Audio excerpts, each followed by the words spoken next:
We remain steadfast in our commitment in delivering local news that matters. Stories that inspire. Enriching the lives of Filipinos in the Philippines and across the globe. This is your GMA Regional TV. Buong puso para sa Pilipino.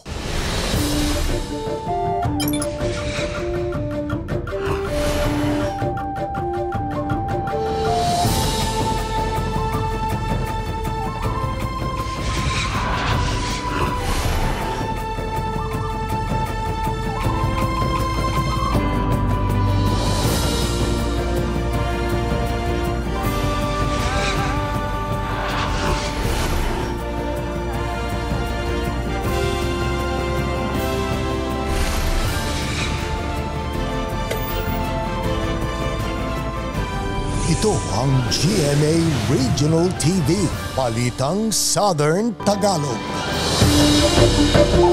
Magandang hapon mga kapuso. Narito na ang Balitang Southern Tagalog. Hatid namin ang mga pinakamalaki at pinakahuling balita sa Timog Katagalugan. Live mula rito sa GMA Batangas Station, ako po si Ace Medrano. Ako naman po si Ivy Saunar Gasang. Manipis na volcanic smog o VOG na aaninag sa paligid ng Bulkang Taal ayon sa PHIVOLCS. Mahigit 2,700 tonelada ng sulfur dioxide inilabas ng bulkan. Narito ang report ni Paul Hernandez. Balot pa rin ng volcanic smog o VOG ang kalakang paligid ng Bulkang Taal. Pero di tulad ng mga nakaraang araw, mababanaag na rin kahit papaano ang bulkan. Wala raw naaamoy na nakasusulasok na asupre ang ilang residente sa tabing lawa ng Taal sa Balete, Batangas. Hindi naman masyado ngayon ang amoy. Okay naman ngayon. Hindi tulad nung nakaraan, talaga namang hindi talaga kaya. Nakakapaglaban na ulit at naibibilad na rin ang sinampay sa labas ng bahay. Medyo hina-hina na ngayon, yung mga nagdaang yan. Bakit?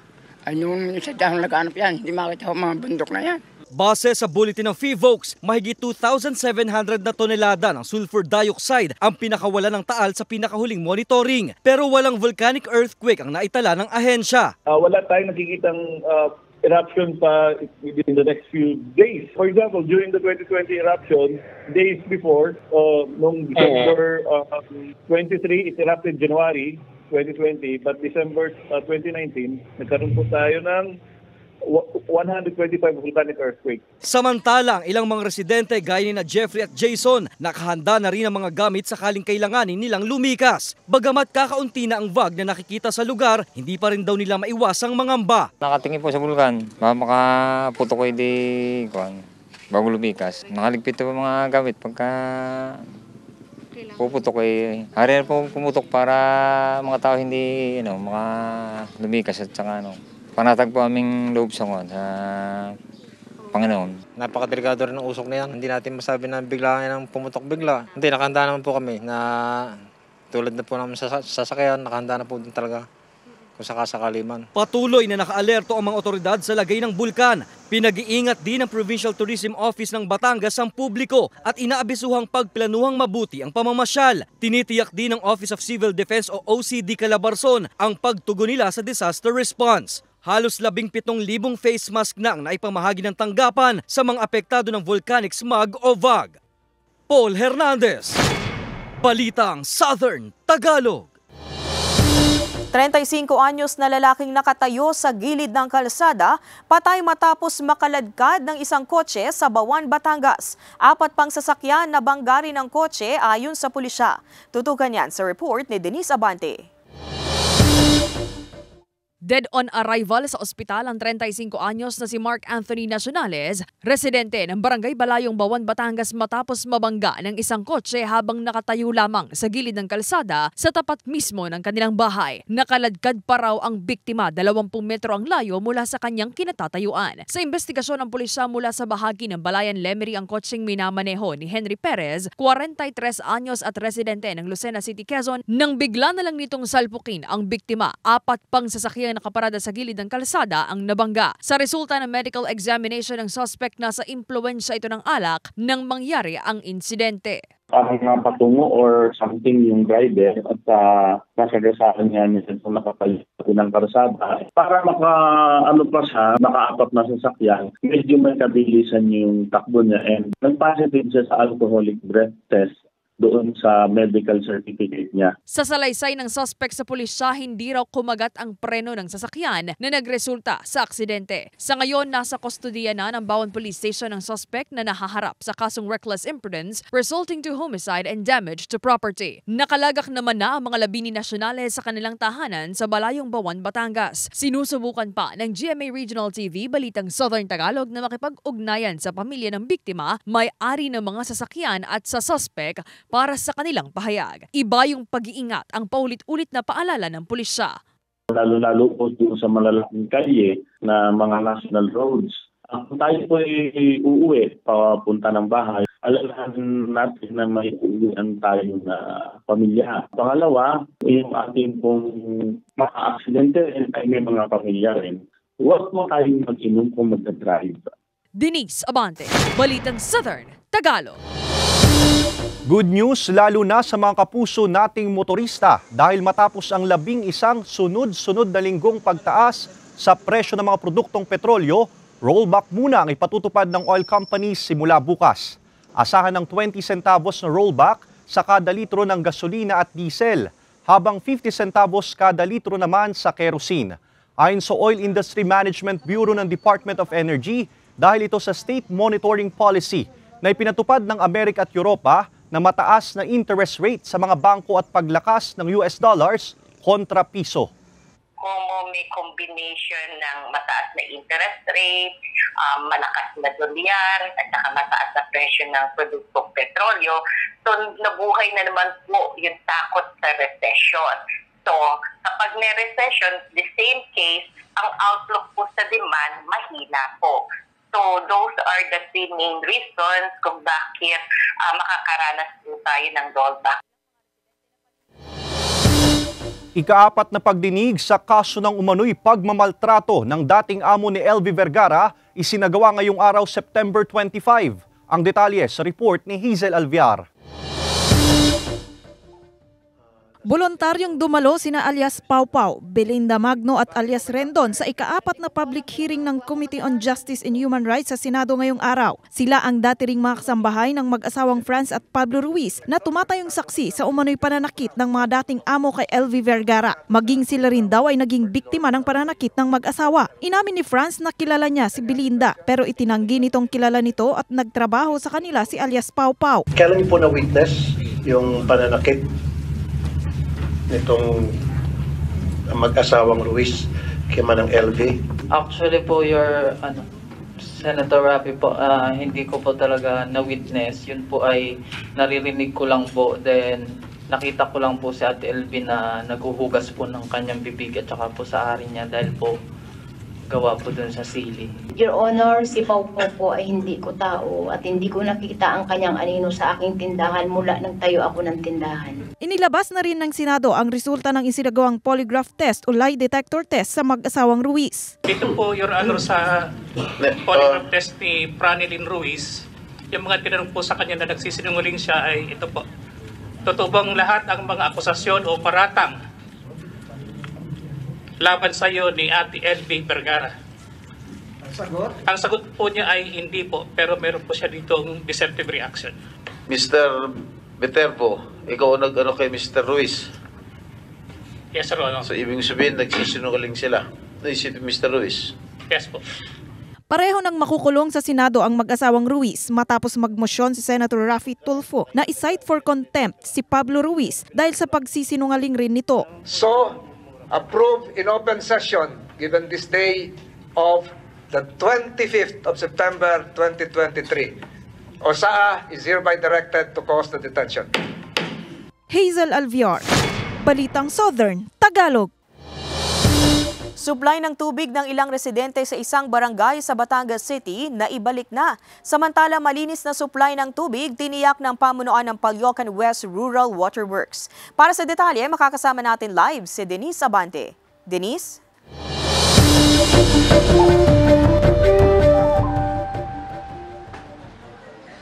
Ivy, wala ng pangamba ang ilang residenteng naputulan ng kontador at linya ng tubig sa Barangay Paliocan West dahil naibalik na ito ng Paliocan West Rural Waterworks. Kung noong Biyernes, dismayado at magkakahalo ang emosyon daw ang naramdaman ni Aling Marina ng Barangay Paliocan West, Batangas matapos umanong alisan ng kontador ang kanyang linya ng tubig. Ngayong Lunes sa muling pagbisita ng GMA Regional TV, Balitang Southern Tagalog sa bahay ni Aling Marina, naikabit ng muli ang kanilang kontador ng tubig. Ginhawa na raw itong maituturing kahit papaano dahil hindi na niya kakailanganin pang makiigib sa ibang bahay. Malinis na rin daw ang kanilang supply ng tubig. Inaksyonan na agad nila. Pero ako po ay nagpapasalamat na marami at agaran din naman nilang ginawa ng aksyon na maikabit ang aking metro na at supply ng tubig. Maputi na po ang kuha ng tubig. Hindi katulad doon na madilaw-dilaw. Kaya ako din po ay nagpapasalamat doon sa pamunaan ng Rural Water Works ng Paliocan na nagawa na naman nila ng aksyon. Sana po yung tuloy-tuloy na ang kanilang pagpa-flushing. Ayon sa pamunuan ng Paliocan West Rural Waterworks, Biyernes ng gabi nang muli silang magsagawa ng flushing sa barangay. Naabisuhan din daw ang mga residente ukol dito. Sabado ng umaga nang magtungo ang mga kawani ng Paliocan West Rural Waterworks sa Barangay Paliocan para muling ibalik ang mga tinanggal na kontador ng tubig. Pagtitiyak ng Paliocan West Rural Waterworks na patuloy nilang isasagawa ang paglilinis ng mga daluyan ng tubig upang hindi na maulit pa ang naranasang umano'y maitim at mabahong tubig sa barangay. Every Friday, 9 o'clock ng gabi ang aming flushing po, ma'am. Kung meron, ma'am, kaunti pang dumi, kami po naman hindi tumitigil sa paggawa ng paraan, yun nga, pagpa-flushing para masigurado naming malinis na ang tubig. Tsaka po bago kami mag-flushing, may schedule na po at announcement po sa kanila. Umaasa naman ang mga residente na tuloy-tuloy na ang malinis na supply ng tubig sa kanilang barangay. IV payo ng Paliocan West Rural Waterworks sa mga residente na palinisan din nila ang tubo ng linya ng kanilang mga tubig upang tuloy-tuloy na ang malinis na supply ng tubig sa barangay. Balik sa iyo, IV. Maraming salamat, Denise Abante. Good news mga kapuso, naghahanap ang Kapuso Network ng Master Control and VTR Automation Engineer, Technical Assistant, TV Transmitter Technician, Vision Mixer, AM/FM Studio Technician, Electromechanical Engineer at iba pang posisyon na makikita sa inyong TV screen. Para sa kumpletong detalye at sa mga nais mag-apply, bisitahin ang careers.gmanetwork.com.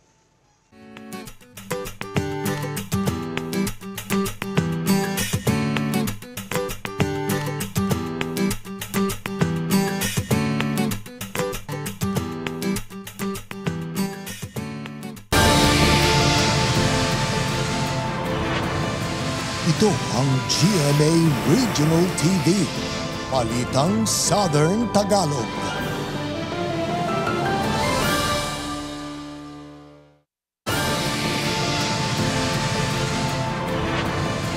Ito ang GMA Regional TV, Balitang Southern Tagalog. Tindero ng prutas sa Chaong, Quezon, patay sa pamamaril ng kabarangay. Tutukan yan sa report ni Paul Hernandez. Magde-deliver lang sana ng pambentang rambutan ng 40 anyos na si Christopher Magbayaw nang tambangan siya sa Barangay Lalig, Chaong, Quezon. Tama ng kalibre 45 sa ulo at katawan ng mabilis na pumatay sa kanya. Ang sospek, kabarangay lang na nakaalitan di umano ng biktima. Naiingayan daw ang sospek sa tricycle na minamaneho ng biktima. Habang nagiinuman po yung ating sospek at saka yung kanyang mga pinsan, dumaan itong si victim. Naka-tricycle, nagpa-bomba na naman ng tambutso. Sabi ng suspect, hindi ko na mapapalampas to, kaya hinabol niya. Sa follow-up operation, timbog ng Chaong Police si Ryan De La Rosa na nasa likod umano ng pamamaril. Naplakahan at nakuhanan ng CCTV camera ang motor na ginamit ni De La Rosa matapos maisagawa ang krimen. Kinukuhanan siya ng pahayag ng GMA Regional TV, Balitang Southern Tagalog, pati na ang pamilya ng biktima. Pero ayon sa pulisya, inako ng sospek ang krimen. Nung inaresto na po natin yung ating sospek, ay agad naman po siyang umamin. Nahaharap sa kasong murder ang sospek. Paul Hernandez, Balitang Southern Tagalog.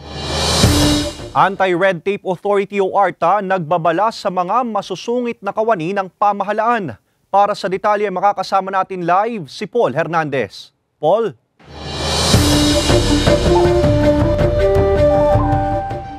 Ace, bukod dyan ay magsasagawa rin ng yearly inspection yung ARTA sa iba-ibang ahensya ng pamahalaan.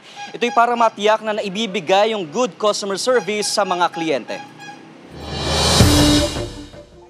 Iba-iba raw ang klase ng kliyente ang nakaharap na ni Ricardo sa higit 3 dekadang pagtatrabaho. Bilang engineering assistant sa Batangas City LGU, nagsisilbi rin siyang liaison officer. Nariyan ang nasisimangutan siya. Minsay napagtataasan pa raw ng boses. Subok na subok daw ang pasensya niya. Kailangan din, makisama ka, pakisamahan nyo kasi customer yan eh. Kami naman mga lingkod bayan, hindi kailangan maayos ang approach. Masama naman yung pag galit yung isa, galit ka din, di pag nagsalubong yun, di awa yan. Pero may ilang individual naman na hindi nakakaligtas sa masusungit na empleyado ng ahensya ng pamahalaan. Meron naman pong ganun, meron naman pong ibang okay lang po. Yung mga parang masungit kung pag tinatanong po ninyo.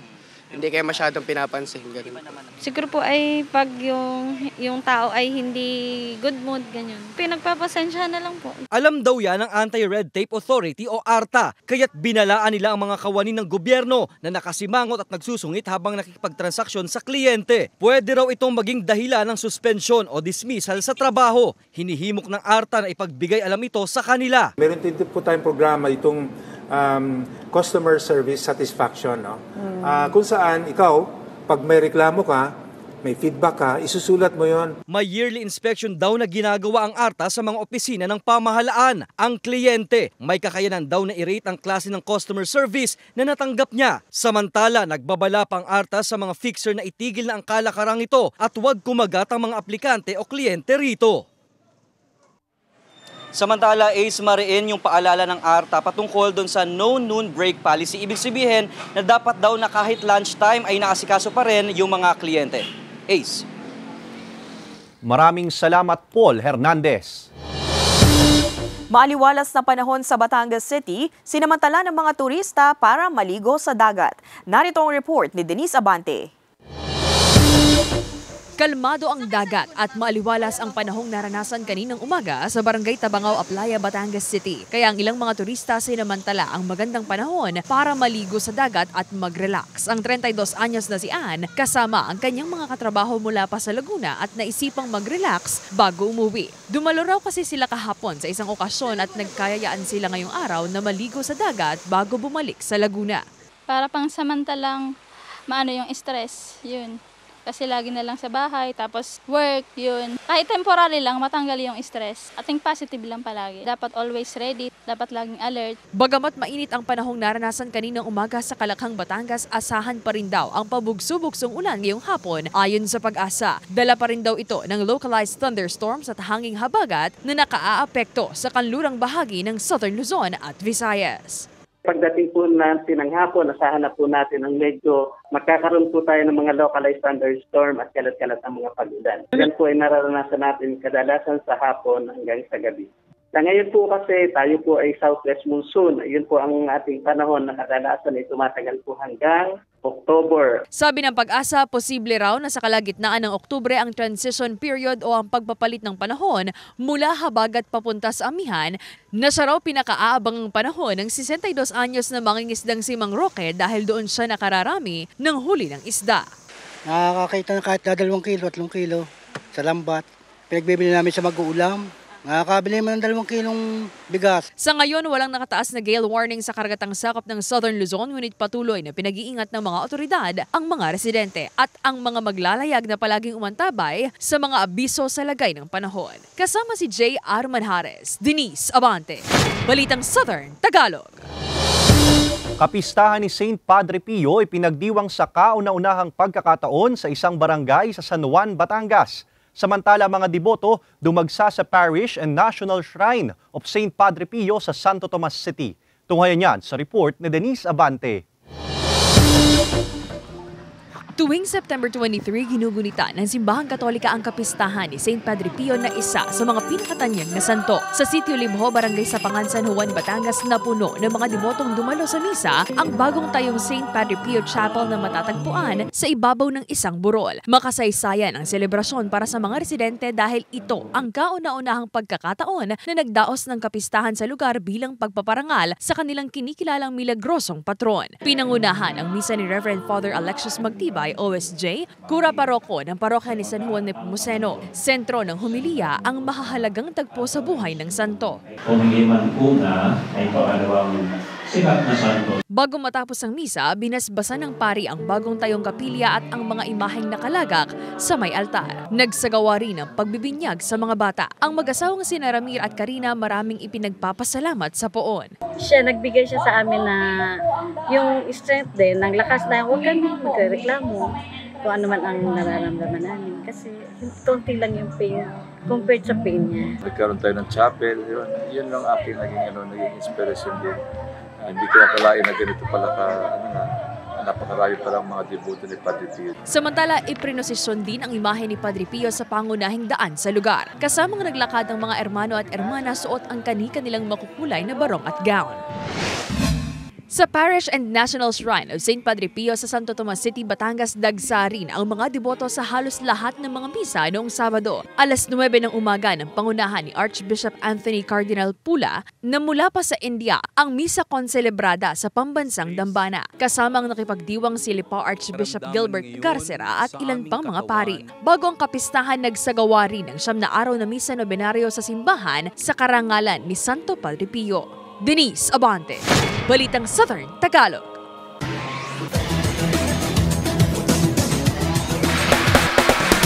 NCAA Season 99 formal nang nagsimula kahapon, September 24. JRU Heavy Bombers panalo laban sa defending champion na Letran Knights sa score na 85-79. Narito ang report. Umarangkada na ang National Collegiate Athletic Association Season 99 kahapon. Host school ang Jose Rizal University. Kabilang sa 10 NCAA member schools ang Arellano University, Colegio de San Juan de Letran, College of St. Benilde, Emilio Aguinaldo College, Lyceum of the Philippines University, Mapua University, San Beda University, San Sebastian College Recoletos at University of Perpetual Help System Dalta. Sinimula ng programa sa song number ng ilang sparkle artists at cheerleaders mula sa NCAA member schools. Pumarada rin ang mga atleta. Nagbigay naman ng mensahe si GMA Network Chairman and CEO Attorney Felipe L. Gozon. The NCAA has the distinction of being the first and premier collegiate athletics association of the Philippines. It has produced so many outstanding national athletes in various fields of sports who have become heroic symbols of our youth, not only in sportsmanship, but also in terms of discipline, perseverance, and excellence. Ipinakilala ang newest batch ng courtside reporters. Ipinakilala rin ang bumubuo ng NCAA Season 99 Policy Board and Management Committee sa pangunguna ni Dr. Vincent Fabella na presidente ng komite at ng host school na JRU. Kasama rin si GMA Senior Vice President and Head of GMA Integrated News, Regional TV and Synergy, Oliver Victor Amoroso. Pinangunahan ni JRU Heavy Bombers Men's Basketball Team Captain Ray De La Rosa ang Oath of Sportsmanship.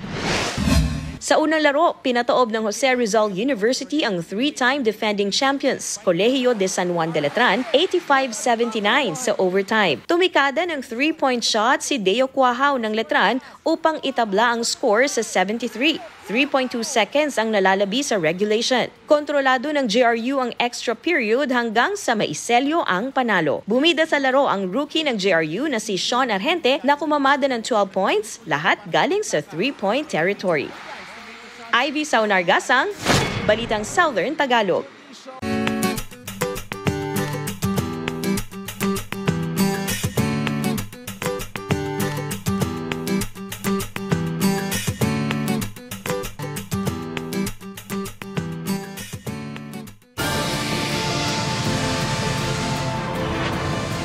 Ito ang GMA Regional TV, Balitang Southern Tagalog.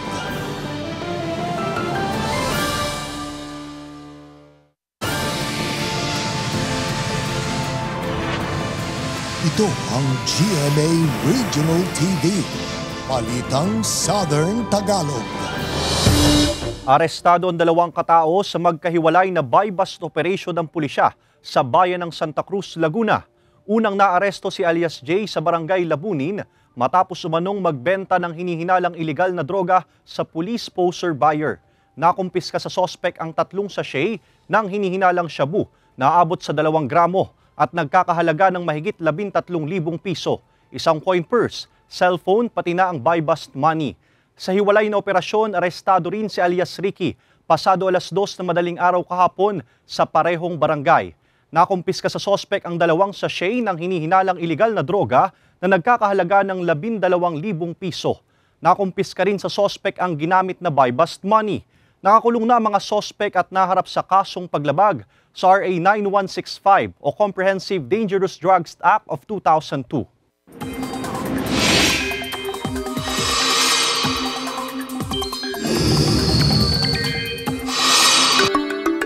Mga kapuso, asahan pa rin ang pag-ulan sa malaking bahagi ng bansa dahil sa iba't ibang weather systems. May 2 low pressure area ngayon sa labas ng PAR, isa sa silangan at isa sa kanluran ng ating boundary. Sabi ng Pag-asa, parehong mababa ang tsansa nitong maging bagyo.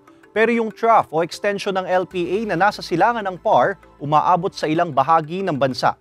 Patuloy rin ang pag-iral ng habagat na makakaapekto sa western section ng Southern Luzon at Visayas. Base sa datos ng Metro Weather, posible ang pag-ulan sa Calabarzon at Mimaropa. May heavy to intense rain sa Laguna, Cavite, Rizal, Marinduque, Quezon at Mindoro provinces. May tsansa rin ng ulan sa natitirang bahagi ng bansa, kaya magdoble ingat pa rin sa banta ng baha o pagguho ng lupa. World TV premiere ng Love Before Sunrise ni Bea Alonzo at Dennis Trillo mapapanood na mamayang 8:50 p.m. Samantala, Barbie Forteza at David Licauco kinilala bilang pinakapasadong dangal ng kabataan sa 25th Gawad Pasado. Narito ang report ni Hazel Alviar. Mapapanood na simula ngayong gabi ang tambalang Dennis Trillo at Bea Alonzo sa Love Before Sunrise. Iikot ang kwento sa buhay ng ex-lovers na sina Atom, ang karakter na ginagampanan ni Dennis, at Stella na ginagampanan ni Bea. Nagkahiwalay ang dalawa pero muling magkukrus ang kanilang landas na parehong may unhappy marriage. Abangan ang Love Before Sunrise na mapapanood simula mamayang 8:50 ng gabi sa GMA. Samantala, pinarangalan sa 25th Gawad Pasado ang phenomenal love team na Barbie Forteza at David Licauco bilang pinakapasadong dangal ng kabataan para sa kanilang performance sa Maria Clara at Ibarra. Tinanghal si Barbie bilang pinakapasadong aktres sa telebisyon para sa kanyang pagganap bilang Cly. Lubos naman ang pasasalamat dito ng aktres. Samantala, sa Maging Sino Ka Man, paaalisin na ni Carding sa kanilang bahay si Dino, ang nagbabalat kayong karakter ni Barbie bilang isang lalaki. Tuluyan na bang aalis si Dino, gayong malubha ang sugat ni Carding? Ang mga eksena sa Maging Sino Ka Man abangan pagkatapos ng 24 oras. Hazel Alviar, Balitang Southern Tagalog. Mga kapuso, bukas, araw ng Martes, September 26, makakaranas ng 7 oras na kawalan ng supply ng kuryente ang lungsod ng Tanawan at Lipa at mga bayan ng Cuenca, Alitagtag at San Jose sa Batangas. Simula 9:00 ng umaga hanggang 4:00 ng hapon, bunsod ng annual preventive maintenance at testing sa Cuenca Substation. Nakamamanghang sea of clouds sa Mulanay, Quezon nakuha ng isang photographer kinagiliwan sa social media. Naritong report ni Paul Hernandez. Kung ang smog at fog na ilang araw na bumabalot sa maraming bayan sa Batangas at mga karatig lugar na nagdulot ng pangamba sa ilan, napawaw naman ang marami sa tila dagat ng ulap na yan. Mount Pulag nga raw ang feels. Ang makapigil hiningang tanawin na yan, nakita sa Barangay Bagupaya sa Mulanay, Quezon at nakuha na ng photographer na si Ren. Komento ng ilang netizen, nakaka-relax panoorin kung paano balutin ng ulap ang mga puno at kabundukan. Ayon sa State Weather Bureau na Pag-asa, kadalasang nabubuo ang sea of clouds sa mga bundok at mapupunong lugar. Tinatawag itong sea of clouds dahil sa angulation nito o ang wave-like formation ng kumpol ng mga ulap. Sa ganoong condition, kapag meron tayong thermal inversion, yung mga ulap natin ay hindi masyadong tumataas at posible na yung humidity o yung halumigmig ay maaaring maabot niya yung saturation at mag-undergo ito ng condensation process. Bukod sa Sea of Clouds, meron ding tinatawag na Sea of Fog. Ang kaibahan ng dalawa, walang angulation ng Sea of Fog. Nabubuo naman daw ang Sea of Fog sa mga pagkakataong lumalamig ang hangin malapit sa lupa. Nabubuo siya mula sa stratus clouds or mga low-level na clouds, or nabubuo siya dahil nga sa fog. Kadalasang maiispata ng Sea of Clouds at maging ang Sea of Fog bago pa tuluyang sumikat ang araw. Mas madalas pa raw mararanasan ito ngayong bare months at habang papalapit sa transisyon ng amihan season. Paul Hernandez, Balitang Southern Tagalog. Samantala, mapapanood niyo po ang episode na ito at iba pang pinakahuling lokal na balita sa official website ng GMA Regional TV. www.gmaregionaltv.com. Pwede rin kayong bumisita sa aming official YouTube channel, GMA Regional TV, at i-click ang subscribe button para sa pinakamaiinit na balita mula sa rehiyon. Dahil sa GMA Regional TV, local news matters. Mga kapuso, 91 days na lang, Pasko na. At yan ang mga pinakamalaki at pinakahuling balita sa Timog Katagalugan. Maraming salamat sa pagsama sa amin, pati na ang mga kapuso sa ibang bansa na tumutok sa mga balita sa rehiyon. Kami ang GMA Regional TV, Balitang Southern Tagalog.